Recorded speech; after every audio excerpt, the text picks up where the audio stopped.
আসসালামু আলাইকুম ভিউয়ার্স, আশা করি আপনারা ভালো আছেন, সুস্থ আছেন।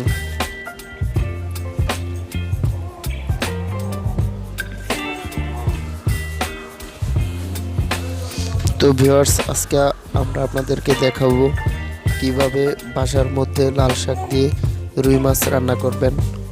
তো আশা করি আপনারা আমাদের সাথেই থাকবেন। ভিউয়ার্স, দেখতেছেন আপনারা মাছগুলো ছোট ছোট পিস করে কেটে নিছি, সাথে শাকগুলো পরিষ্কার করে রাখা হয়েছে। কিছুক্ষণের মধ্যে শাকগুলোকে কেটে ফেলা হবে। ভিউয়ার্স, এখানে জিরা বাটা এবং রসুন বাটা বেটে নেওয়া হয়েছে আগে থেকেই। আপনারা দেখতেছেন যে এখানে জিরা বাটা, রসুন বাটা।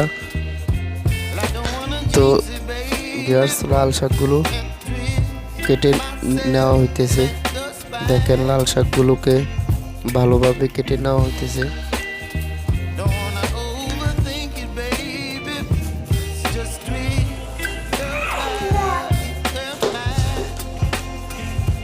ভিউয়ার্স, মাছগুলোকে হলুদ এবং লবণ দিয়ে ভালোভাবে মেখে নিতে হবে। এভাবে হলুদ এবং লবণ দিয়ে মেখে নেবেন। তারপর একটা পাত্রে কড়াইয়ের মধ্যে তেল দিয়ে মাছগুলো ভালোভাবে ভেজে নিতে হবে।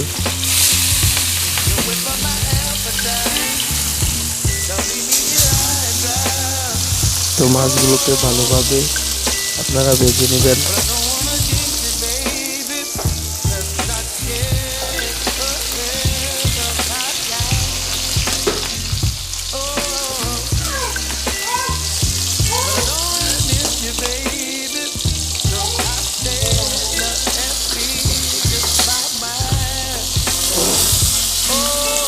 ভিউয়ার্স, মাছগুলো ভাজা হয়ে গেলে মাছগুলো এখন উঠে ফেলবো।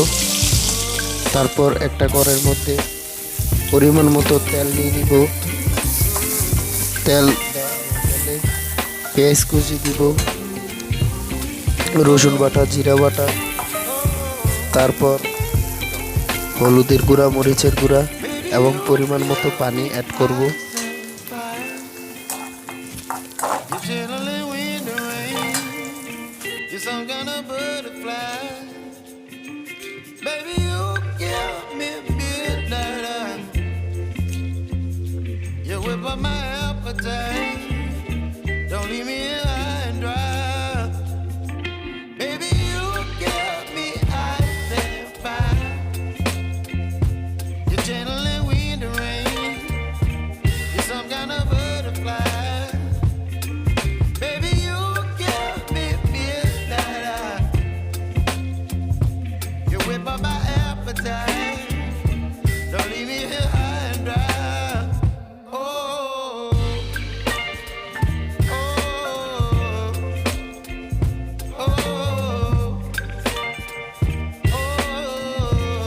ভিউয়ার্স, এগুলো দেওয়া হয়ে গেলে তারপর মশলাগুলো একটু কষিয়ে নিতে হবে এবং পরিমাণ মতো লবণ অ্যাড করে নেবেন। একটা কথা বলতে ভুলে গেছি যে যতটুকু আপনারা তরকারির পরিমাণ অনুযায়ী, শাকের পরিমাণ অনুযায়ী কি কতটুকু চিন্তা করে আপনারা হলুদের গুঁড়া, মরিচের গুঁড়া এবং লবণটা অ্যাড করবেন। এখানে আমি আমার আপনারা যতটুকু খান, অনেকে ঝাল কম খায় বা বেশি খায়, অনেকে দেখা যায় যে ঝাল খায়, তো ততটুকু আপনারা ব্যবহার করবেন। শাক দিয়ে মশলাগুলো কিছুক্ষণ নাড়াচাড়া করবেন। তারপরে শাক থেকে পানি উঠবে এবং যদি শাক থেকে পানি কম ওঠে আপনারা অ্যাড করতে পারেন। এভাবে আপনারা রান্না করে নেবেন। তারপর শাকগুলো হয়ে গেলে আপনারা মাছ রান্না করলে আপনাদের তরকারিটা হয়ে যাবে।